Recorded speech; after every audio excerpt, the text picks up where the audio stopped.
Não sei como o inventor do tempo esperou pelo meu amor.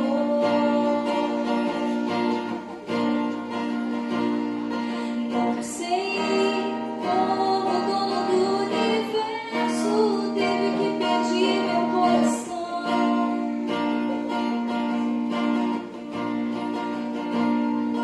Que bom que foi assim.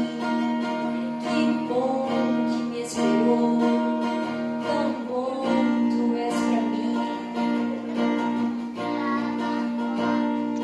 Que bom que foi assim, que bom que me esperou, tão bom tu és pra nós. Amém? Feliz sábado, igreja! Que bom nós estarmos no sábado pela manhã, nesta casa que se faz igreja, porque nós estamos aqui para adorar, bendizer o nome do Senhor, a Ele que é digno de toda a honra, toda a glória, todo o louvor, toda a adoração. Nós queremos agradecer a presença de todos os nossos amigos e irmãos que estão aqui nesta manhã. Quantos foram convidados aí a estarem aqui nesta manhã? Eu gostaria de ver as mãos aí. Vamos ver, amém, amém, amém. Nós temos uma convidada aqui pela Aldirene, né? E temos uma convidada também da TV Novo Tempo, vocês sabiam? A TV fazendo o seu trabalho, né? Quantos aqui assistem a TV Novo Tempo? Amém, eu também assisto. Então, nós temos a dona Lúcia, que veio de Porto Alegre, está morando aqui recentemente, foi convidada pela TV Novo Tempo, está no meio de nós. Sejam muito bem-vindos aqui na casa de Deus. Nós vamos meditar nesta manhã num texto, na verdade um capítulo muito interessante da Palavra de Deus. Mas antes eu queria falar com você um pouquinho sobre esta revista aqui, este projeto Primeiro Deus Resgatados. Quantos fizeram os 10 dias de oração? Quantos conseguiram fazer os 10 dias de oração? Amém. Que esses 10 dias não sejam somente 10 dias, sejam 20 dias, sejam 30 dias, sejam 365 dias, e quando o ano tiver 366 dias, que ele seja 366 dias de oração. Amém? Não vamos só deixar para orar durante esses 10 dias pelos nossos amigos, pelos nossos conhecidos, pelos nossos irmãos, por nós mesmos, pela nossa comunhão. No dia de hoje, o tema seria o resgate final. O momento em que Cristo vem buscar o seu povo, vem vencer o pecado de uma vez por todas. Aliás, ele já venceu, ele só vem acabar com o pecado de uma vez por todas e nos levar para morar com ele. Mas a pergunta fica entre nós: como que eu consigo? O que eu tenho que fazer? Como que eu faço? Por mais que nós, na nossa mente, nós entendamos que não há nada que nós possamos fazer para alcançar a vida eterna, sempre tem isso dentro da gente. Eu acho que se eu fizer algo vai ser melhor. Eu acho que... E é sobre isso que nós vamos falar esta manhã. Abra sua Bíblia em Êxodo capítulo 1. O que eu tenho que fazer? Duas mulheres na palavra de Deus nos deixam grande lição. Êxodo capítulo 1. E é sobre essas duas que nós vamos falar esta manhã.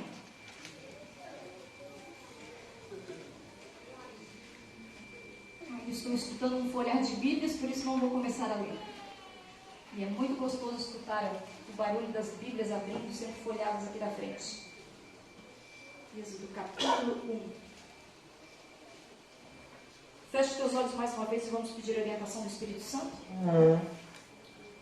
Querido Deus, amado Pai, obrigado, Senhor, pela oportunidade que temos de te adorar em liberdade, de estarmos aqui tão bem acomodados, confortáveis na tua santa casa de oração.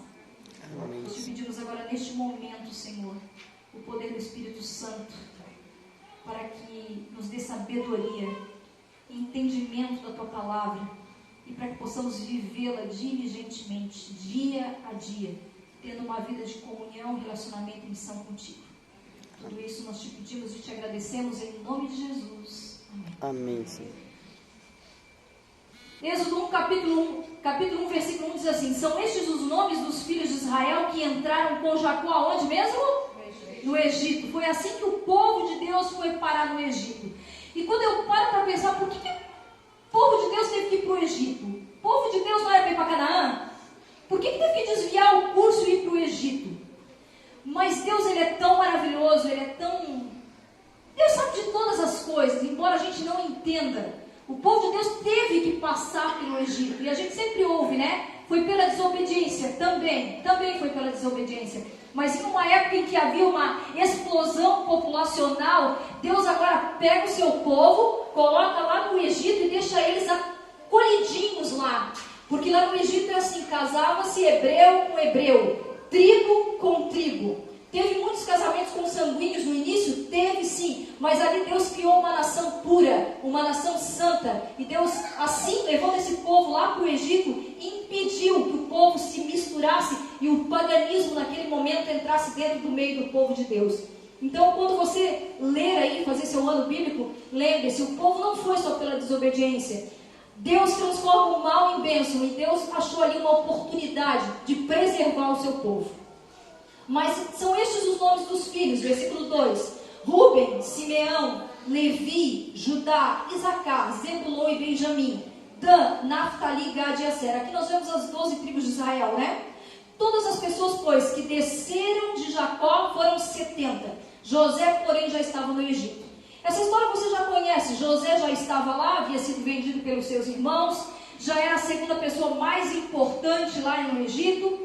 E creio que José orava diligentemente a Deus, orava todos os dias ao Senhor e pedia: Senhor, não deixe que eu morra nessa terra, que não é a minha terra, sem que antes eu veja o rosto do meu pai. E Deus, como um bom pai que é, ouve as nossas orações. E não ouviu a oração de José de um dia para o outro, não foi assim que aconteceu. Ele não orou num dia e a resposta veio na outra, o pai dele apareceu no outro dia, não. Levaram-se um bom tempo. José teve que passar por muitas coisas. E aqui não é o foco, mas eu já vou fazer uma aplicação aqui. Não importa o tempo que levar, não importa, não desista. Não desista, porque Deus tem bênção para você. Mas acontece que chegou o tal esperado dia e José pôde reencontrar seu pai. E a história continua dizendo assim, versículo 7. Mas os filhos de Israel foram fecundos e aumentaram muito, e se multiplicaram grandemente e se fortaleceram, de maneira que a terra se encheu deles. Junto com Jacó, foram quantas pessoas? 70, né? Mas José que estava lá. E ali diz que eles foram fecundos. Ali eles casaram entre eles. E eles tiveram muitos filhos e filhas. Sendo que a população do povo de Deus, o povo escolhido de Deus para testemunhar o amor de Deus, encheu a terra. Assim diz a palavra do Senhor. Versículo 8 diz assim: entre mentes se levantou um novo rei sobre o Egito, que não conhecia a José. E ele disse ao seu povo: quem era o povo do rei? Quem era o povo do rei? Os egípcios, muito bem. Disse assim: eis que o povo dos filhos de Israel é mais numeroso e mais forte do que nós. Versículo 10. Eia, usemos de astúcia para com eles, para que não se multiplique, e seja o caso que, vindo guerra, ele se junte contra os nossos inimigos, peleje contra nós e saiam da terra.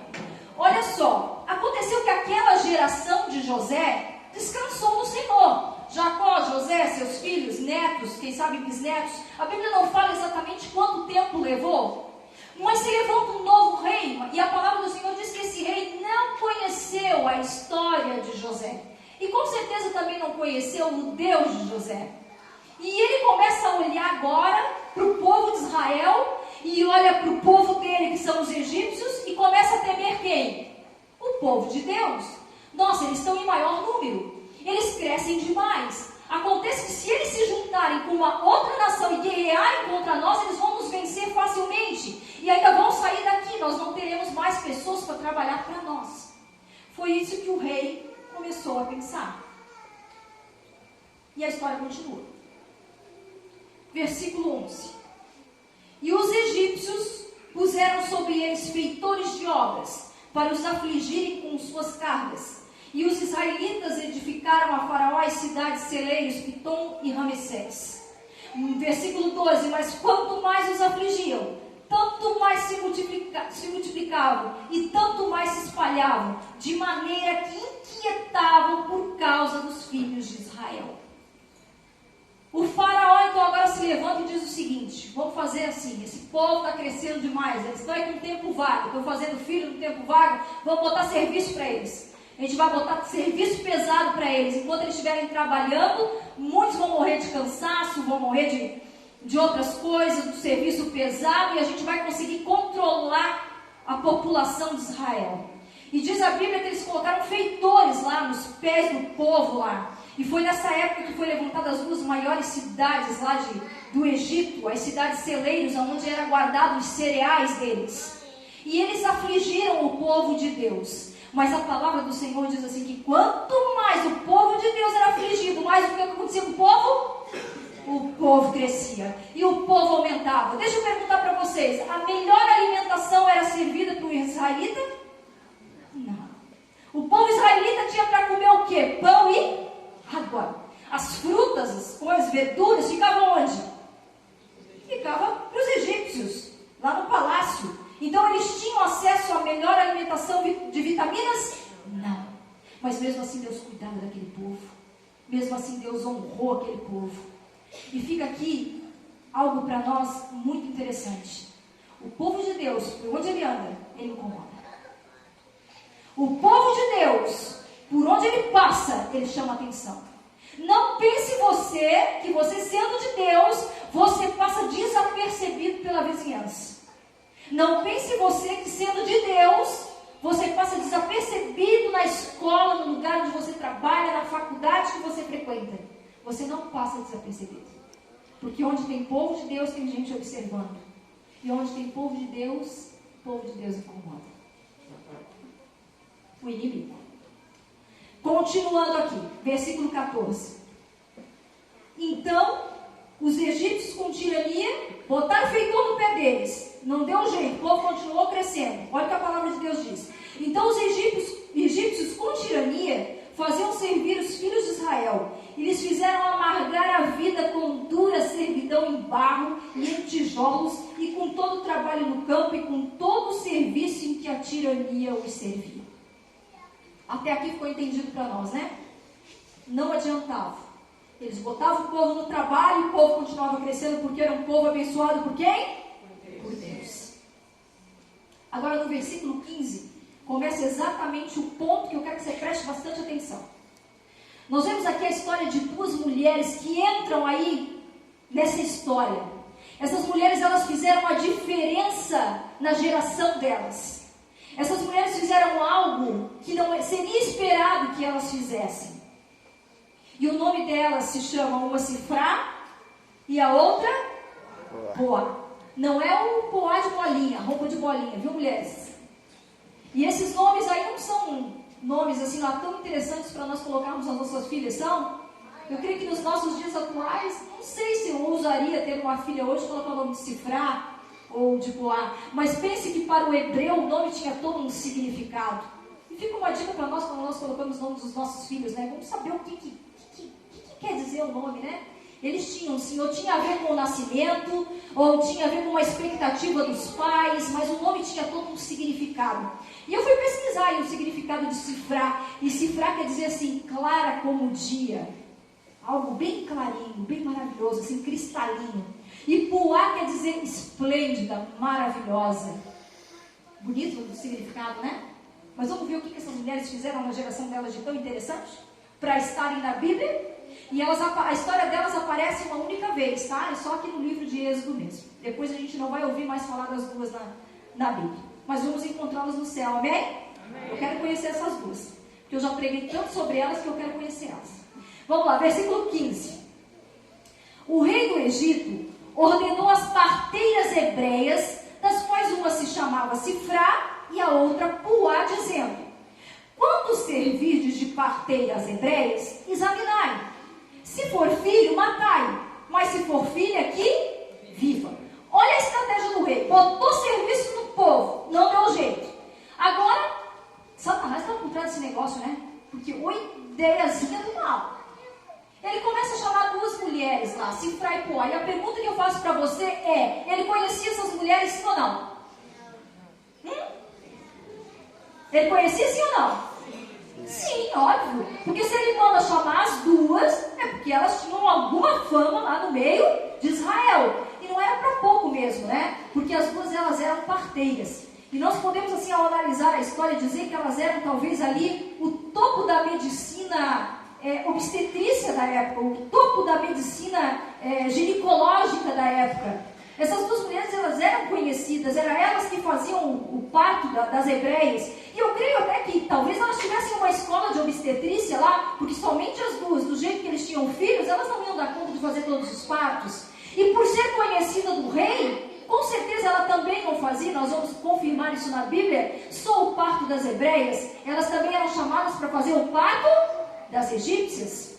Então elas eram conhecidas, e agora eu fico pensando aqui na minha cabeça como que era a escola delas, né? A escola de obstetrícia, sendo que na época o que tinha de mais moderno para se ganhar um filho eram 2 tijolos, não esses que a gente conhece, tá? Mas tijolos maciços grandes para que as mães apoiassem seus cotovelos. Era o que tinha de mais moderno na época. Mas o rei manda chamar elas. Manda chamar elas e dá uma ordem para elas. E a pergunta que eu faço para você, quando elas foram chamadas, com certeza elas pensaram, deve ter alguém lá, alguma egípcia, que vai ganhar algum neném e nós temos que ir lá fazer um trabalho. Creio que elas arrumaram ali o que de mais moderno elas tinham, talvez uma faca, uns panos, e se jogaram lá pro palácio lá. Só que quando chegaram lá, talvez elas olharam lá e cadê a moça para a gente fazer o parto? Mas não tinha moça nenhuma, é o rei que quer falar com elas. E agora as pernas delas tremem, né? E elas entram lá e conversam com o rei sentado lá, o faraó todo poderoso, dono ali da nação, e ele dá uma ordem para elas. E para o rei dar uma ordem, será que ele falou mansinho? Com certeza que não. Ele disse para elas, olha só, de agora por diante, vocês vão fazer o seguinte, toda hebreia que ganhar filho, se for menino, vocês vão matar esse menino. E se for meninas, vocês vão deixar viver. Creio que ele não deu explicações nenhuma para ela. Simplesmente deu a ordem e mandou voltar. Vamos ver se elas cumpriram essa ordem? Versículo 17. Nós vemos todo o segredo. Você quer ir para o céu? Está aqui o segredo. Você quer ver Jesus voltar na tua geração? Está aqui o segredo. Versículo 17. As parteiras, porém, temeram quem? A Deus. As parteiras, porém, o que elas fizeram? Temeram a Deus. Temeram a Deus. E não fizeram como lhes ordenara o rei do Egito. Elas cumpriram o que o rei falou? Sim ou não? Não. Essas mulheres, elas temiam a Deus. Elas sabiam que assassinato era algo terrível. Que Deus não compactua. Que Deus não quer que seus filhos façam. Elas tinham uma comunhão com o Deus de Israel. Com certeza elas oravam várias vezes no dia.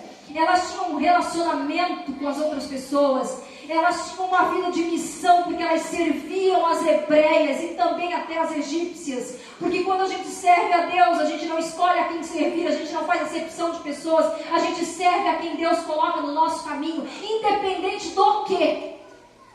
Ah, mas eu não vou ajudar porque fulano faz. Não importa o que a pessoa faz, o que vem na tua mão faz. E era isso que elas faziam. As egípcias não eram boas como ela, com certeza, mas elas não deixavam de as servir com diligência. E agora essas mulheres, elas tinham princípios da palavra de Deus. E por isso a palavra de Deus diz que elas temeram a Deus. E elas não fizeram o que o rei, o faraó pediu. E vocês sabiam, né, que o que não fizesse o que o rei, o faraó mandava, o que acontecia? Mesmo sob pena de morte, mesmo sob, sei lá, que castigo elas receberiam, elas não ligaram para isso. Elas arriscaram a própria vida pela palavra de Deus, pelo princípio de Deus. E a história continua. Então o rei do Egito chamou as parteiras e lhes disse: por que fizeste isso e deixaste viver os meninos? Queridos, a história está indo ali para o seu ápice. Eu penso que quando elas foram chamadas, não sei se foram 1 ano, 2 anos, pouco tempo não foi, porque o rei notou que os meninos continuavam vivendo. Não se nasce criança de um dia para o outro, né? Uma gestação é 9 meses normal aí. Então, teve um bom tempo aí. E agora o rei, com certeza avisaram para ele, os meninos continuam nascendo, tão forte, tinha criança para tudo quanto é lado lá dentro do Egito. O rei chama as duas. E eu penso que uma olha para a outra e, miga, vamos se despedir. O negócio está feio para nós. Entram lá, olham para o faraó e o faraó faz a pergunta para elas: por que vocês não fizeram o que eu mandei? E agora, o que elas iam responder para ele? Queridos, a resposta delas foi iluminada pelo Espírito Santo. Foi iluminada pelo Espírito Santo. Isso não é normal, a resposta que elas deram. Em meio a toda a pressão, elas lembraram de falar o que elas falaram. Isso é o Espírito Santo de Deus. Por isso eu vou dizer para você uma coisa, aqui a gente aprende outra lição. Não se preocupe, eu não sei dar estudos bíblicos, eu não sei o que falar, sabe sim. Porque se você estuda a palavra de Deus, se você estuda a lição, se você tem uma comunhão com Deus, o Espírito Santo vai fazer você falar alguma coisa, pode ter certeza, sua boca vai abrir e você vai falar. Não deixe de falar de Deus, porque eu não sei, eu não consigo. Mas vamos ver o que elas disseram para ele? Responderam as parteiras a Faraó no versículo 19. É que as mulheres hebreias não são como as egípcias. Elas são vigorosas. E antes que lhes chegue a parteira, já deram à luz a seus filhos. Queridos, olha a estratégia do faraó.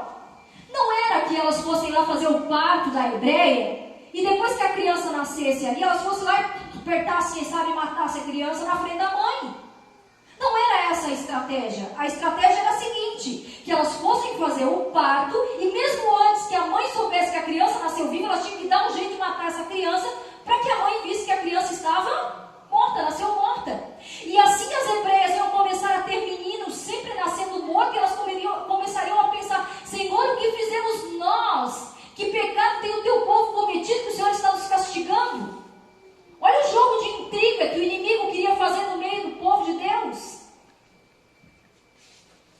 Era essa a estratégia. Porque nenhuma hebreia em sã consciência, assim que nascesse seu filho, iria deixar a parteira matar sem luta, sem tentar defender. Era essa a estratégia. E aí agora essas mulheres chegam e dão essa resposta para o faraó. Mas antes da gente meditar na resposta, eu só quero que você pense uma coisa aqui comigo. O faraó poderia ter mandado matar os homens adultos, sim ou não? Sim. Poderia. É mais simples, mata um pouco de homem aí, ó. E vamos acabar um pouco controlar aí a nação de Israel. O povo de Israel. Mas por que o faraó não fez isso? Essa estratégia ela é antiga e ela é nova. O inimigo ele só muda um pouquinho através dos tempos. Ele vai adaptando através dos tempos. Você quer acabar com uma geração, começa pelos pequenos.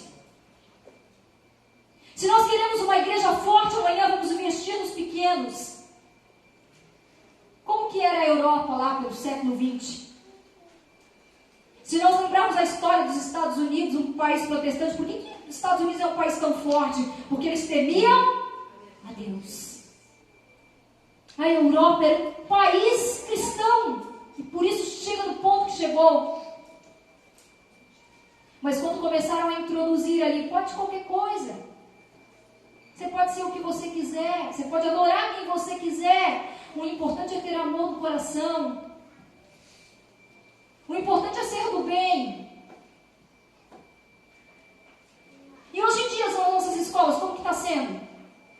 Quer acabar com a geração? Começa a doutrinar os pequenininhos. Você pode ser o que você quiser. Se você quer ser menino, você pode ser menino. Mas se você quiser ser menina, você pode ser menina. E foi assim que a palavra de Deus diz? O que a palavra de Deus diz? Que menino nasce o quê? Menino. E menina nasce menina. E a ordem da vida é uma ordem natural. A gente nasce, cresce, reproduz, morre, envelhece e morre. Não é uma ordem natural. Isso é a ordem natural da vida.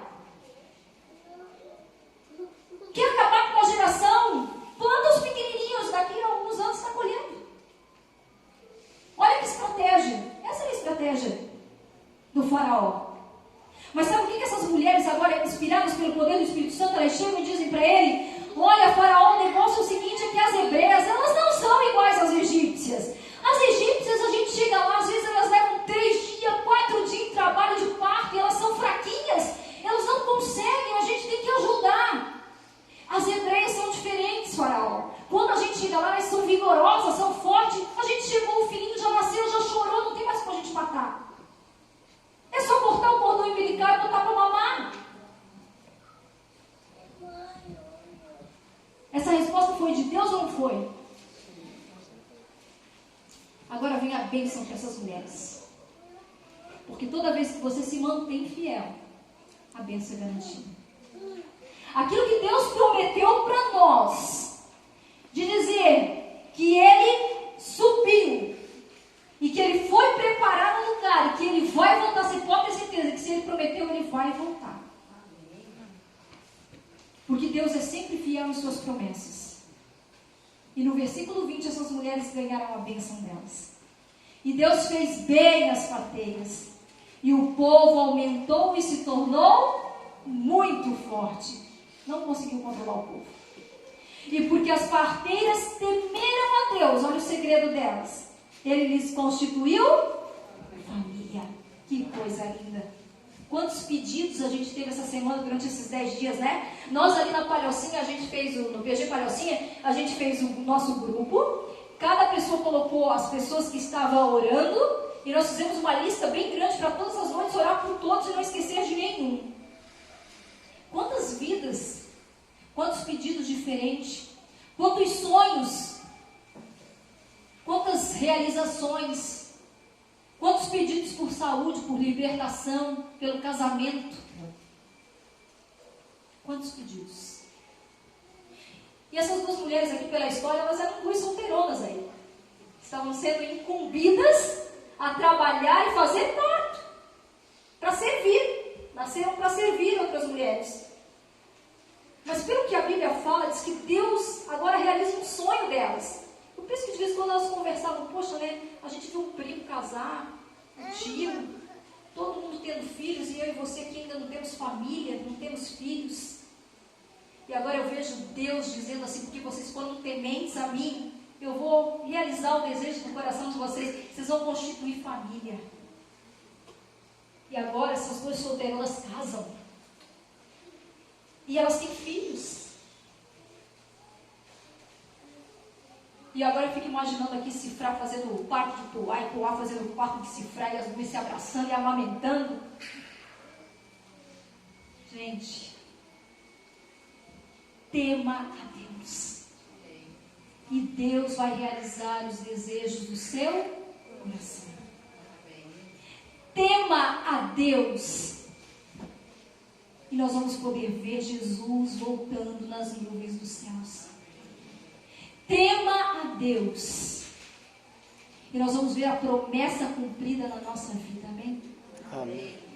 Eu vou convidar o meu amigo para cantar agora. Ele vai cantar uma música.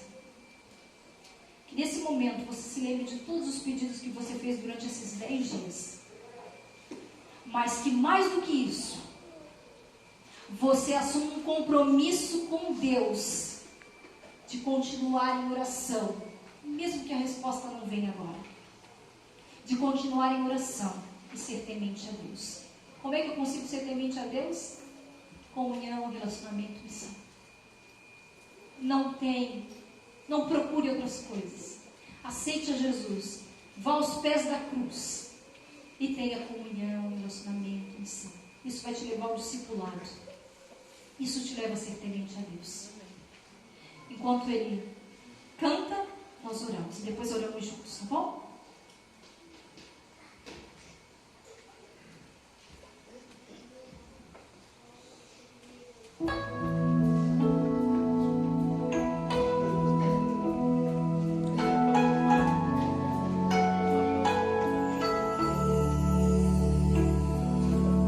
Preciso me entregar, Senhor.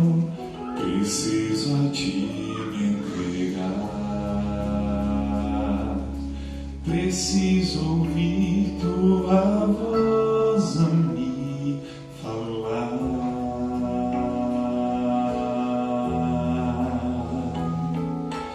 Não tenho nada a Te oferecer, somente um coração impuro e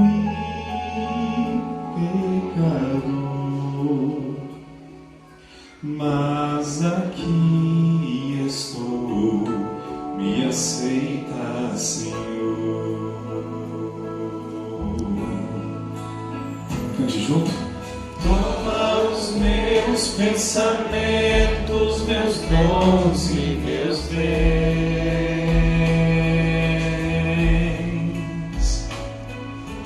Toma o meu coração e tudo que ele tem.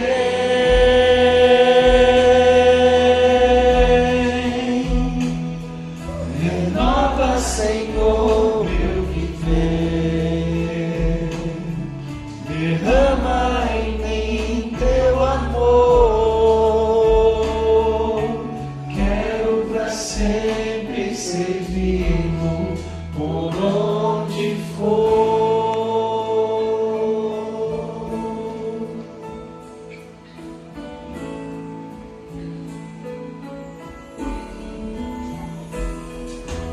Preciso me entregar, Senhor. Preciso a ti entregar. Preciso ouvir tua voz a mim falar. Não tenho nada a te oferecer, só em ti um coração impuro e pecador. Mas aqui estou, me aceita, Senhor.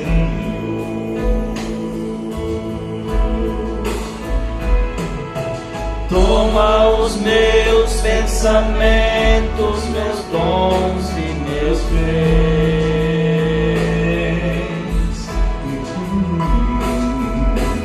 Toma o meu coração e tudo que ele tem.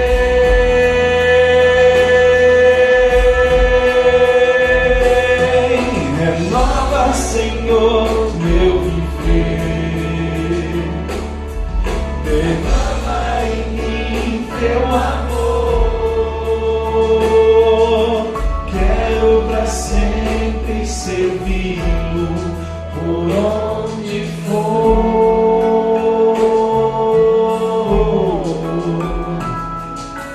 Quero pra sempre servi-lo por onde for.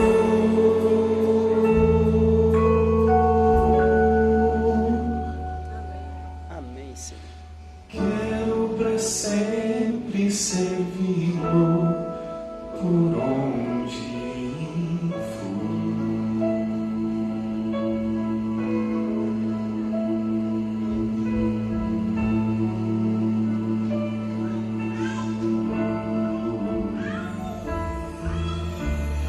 Amém. Amém. Que Deus te abençoe, meu querido. Continue cantando maravilhosamente bem assim. A Bíblia diz que essas mulheres temeram a Deus. Ou seja, elas colocaram a instrução de Deus acima de qualquer coisa. No livro dos 10 dias de oração diz assim lá no livro: e recebereis poder, página 364. Os que forem afinal vencedores, aqueles que temerem a Deus, aqueles que não se desviarem, terão a vida que se compara com a vida de Deus e portarão a coroa da vitória, visto que nos aguarda tão grande e eterna recompensa. Devemos correr a carreira com paciência, olhando para Jesus, o autor e consumador da nossa fé. Amém. Com esse pensamento, quero te convidar para vocês colocarem em pé. Nós vamos orar a Deus.